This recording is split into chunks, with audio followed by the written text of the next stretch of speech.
अस्सलाम वालेकुम। इब्रार अहमद अपनी नगरी चैनल तो है।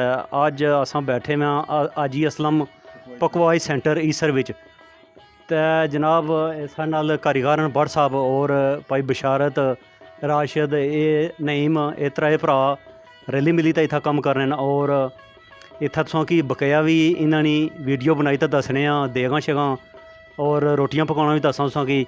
अज सारी मालूमात करने और नाल आवाम की दसने भी है कि क्या चीज़ है और इसना क्या कुछ बन सी। अस्सलाम वालेकुम।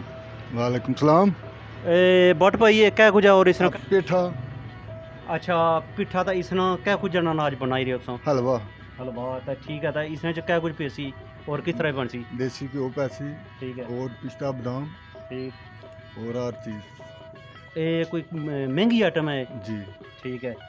तो ये कोई खास बंदे नहीं जरा ना ये इसी बनवाने नहीं या खास बंदे ठीक है। और असा नाजरीन तकने भी इसी कपी दा इसने बिचू तकने भी इसमें क्या कुछ कंडीशन है और ये केड़ी जगह तू अचना मैं पंजाब चो।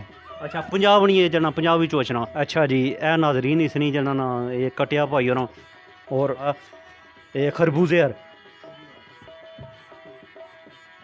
अच्छा जी तो ये इसने ये बीज जड़े किनारा कर सो ठीक हो गया।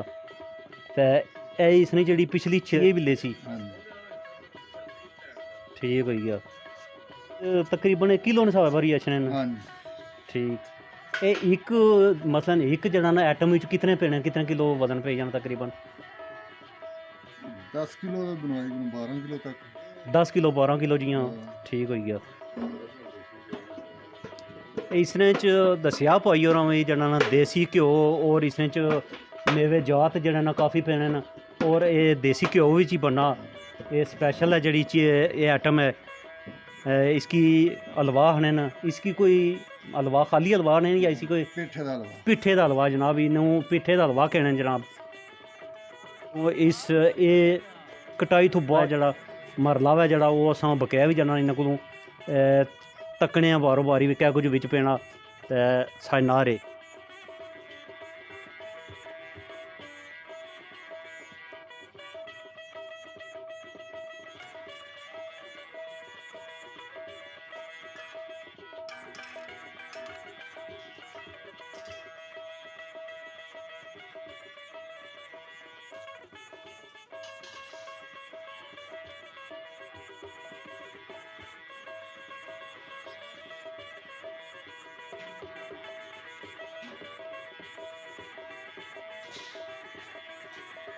नाजरीन ये पकवाई तो अलावा जना डेकोरेशन इन्होंने दुकान है कार गड्डियाँ वगैरह और शादी दियां जड़ियाँ कारां शारां मराजां ये सजाने और एदा ये कम्म हो रहा कुछ स्टेज पर लासन भाई राशिद होर न जड़े ना कम्म करने ना अपना डेकोरेशन ही मरहला इन्हें दुकान है।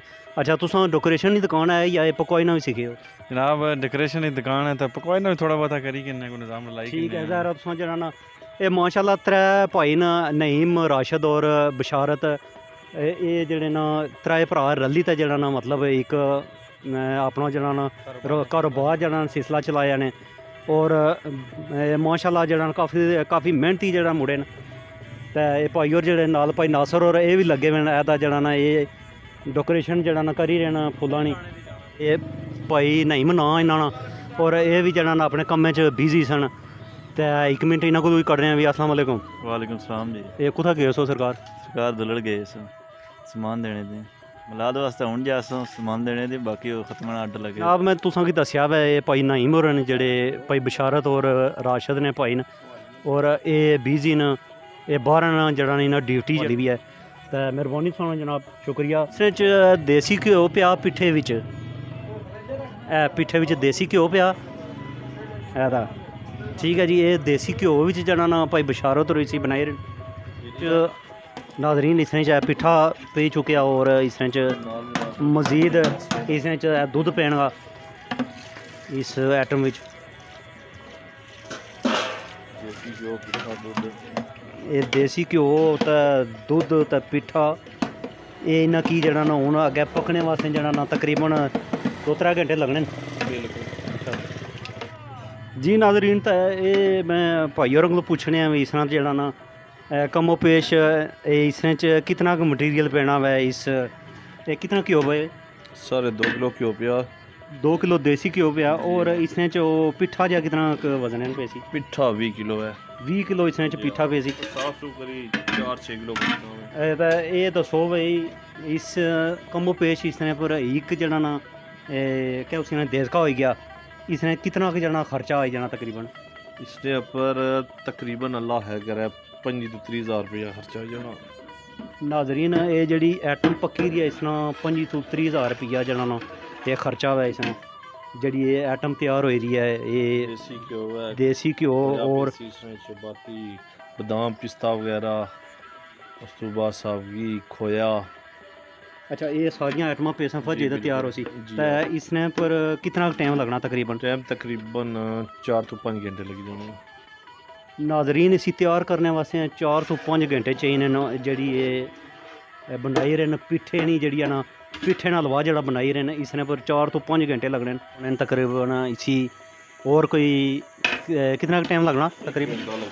1 घंटा जा और है तो मैं मजीद ना खली सकना। मेहनत वाला काम नहीं मेहनत वाला काम है जी इसने पर जिस तरह इसना खर्चा इसने पर इस तरह मेहनत भी है बकाया जी आइटमां इसने पेनियां मैं तुसां की जल्दी जल्दी दसना वा।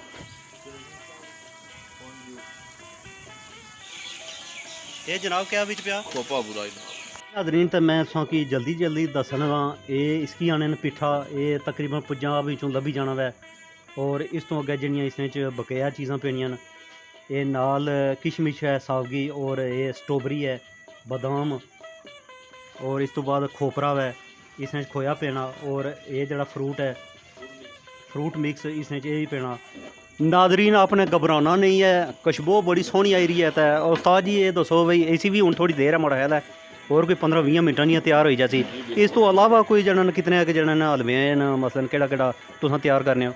उस तो अलावा जनाब आलू ना हलवा है मूली ना हलवा गाजर ना हलवा है मखंडी हलवा है या पंजाब तो मुल्तान का सोन हलवा वो भी जनाब तैयार करने हैं। ठीक और इतना अपने कश्मीर च अपने इसरनी नगरी च तैयार करी ने सरकार। ये जनाब आइटमां इन्हां बहुत सारियां दसी जोड़ियां न इन्हां हलवियां ने नाम भी काफ़ी गिने गिने तो असानी वीडियो है ना लम्मी हो जाए इस नाल ही इजाज़त च असां इब्रार रहमान अपनी नगरी चैनल तो खुदा हाफिज़। अगर वीडियो पसंद अच्छा इसी लाइक करो सब्सक्राइब करो शेयर करो अल्लाह ने वाला है।